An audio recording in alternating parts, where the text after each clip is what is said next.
நமது சேனல் சார்பா அனைவருக்கும் இனிய ஆங்கில புத்தாண்டு நல்வாழ்த்துக்கள்.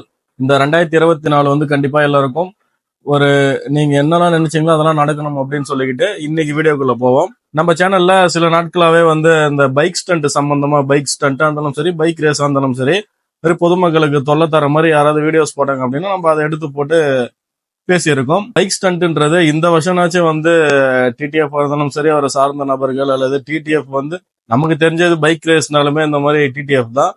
அவர் இல்லாம நிறைய பேர் வந்து அங்கங்க இன்ஸ்டாகிராம்ல வந்து இந்த பைக் ரேஸ் வந்து ஒரு இல்லீகலா பண்ணிட்டு தான் இருக்காங்க. அப்படி பண்ற நபர்களுக்கு கண்டிப்பா இந்த ஒரு வீடியோ. உங்களுக்கு ஒரு இந்த மாதிரி பைக் ரேஸ்ல ஆசை இருந்தது, பைக் ரேஸ் பண்ணணும்னா நீங்க ப்ரொஃபஷனலா அதை கத்துக்கிட்டு ஒரு நாட்டுக்கு ஒரு 4 அவார்டு வாங்கி கொடுக்கறதுக்கான ஒரு விஷயத்த பண்ணுங்க. அதை விட்டுட்டு வந்து ரோட்ல இந்த மாதிரி வந்து பைக் ரேஸ் எல்லாம் பண்ணாதீங்க.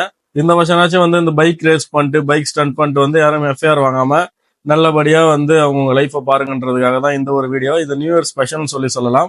இதை சொல்லிக்கிட்டு இருக்கிறப்ப இன்னைக்கு, அதாவது நாளைக்கு நியூ இயர், இப்போ 2-3 நாட்களுக்கு முன்னாடி என்ன நடந்திருக்குன்னா, தர்ணேஷ் அப்படின்ற ஒரு 20 வயது இளைஞர், அவர் வந்து திருச்சியை சார்ந்தவர். அவர் வந்து இன்ஸ்டாகிராம் ஐடியில நல்ல பயங்கரமான விஷயங்கள்லாம் வந்து அவர் பண்ணிட்டு வரதோ அவர் நினைச்சிட்டு இருக்காரு. ப்ரொஃபைல பார்த்தாலே கொஞ்சம் ஒரு மாதிரி பயங்கரமா தான் இருக்கு. கால்மி சின்ன பையன், இந்த ஒரு ப்ரொஃபைல பார்த்தாலுமே தெரியும். இவரு இந்த மாதிரி ஒரு ஸ்மோக்கிங், ரவுடிசம் இந்த மாதிரியான விஷயங்கள்லாம் வந்து போட்டுட்டு வந்திருக்காரு. இவருக்கு அவார்டு கொடுக்க போறோம் அப்படின்னு சொல்லிட்டு சில குரூப் வந்து கூட்டு இருக்காங்க. கள்ளக்குறிச்சியில வந்து உங்களுக்கு அவார்டு தரோம் வாங்க, அதாவது கல்லை அவார்ட்ஸ் அப்படின்ற பேர்ல வாங்க அவார்டு தரேன்னு சொல்லி கூப்பிடுறாங்க.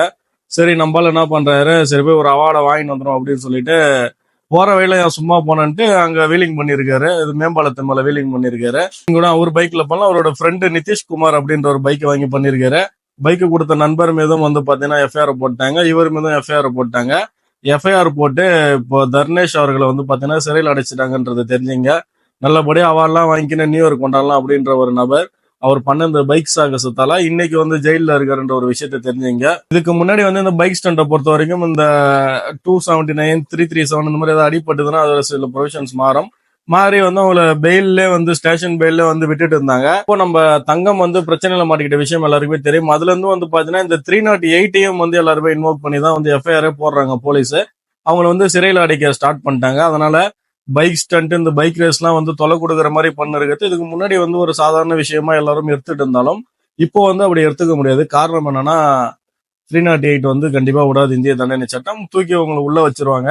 வருஷத்துல இருந்து எந்த ஒரு பைக் ஸ்டண்ட், பைக் ரேஸ் எல்லாம் போகாம நல்லபடியா அவங்க லைஃபை பாருங்கன்றதுக்காக தான் இந்த ஒரு வீடியோ. தொடர்ந்து உங்க ஆதரவு கொடுங்க, சப்போர்ட் பண்ணுங்க. உங்க ஃப்ரெண்ட்ஸ் யாராவது இந்த பைக் ஸ்டண்ட், பைக் ரேஸ் பண்ணிட்டு இருக்கிறாங்கன்னா அவங்களுக்கு இந்த கான்சிக்வன்ஸ் சொல்லி இந்த வீடியோவை ஷேர் பண்ணுங்க. நன்றி, வணக்கம்.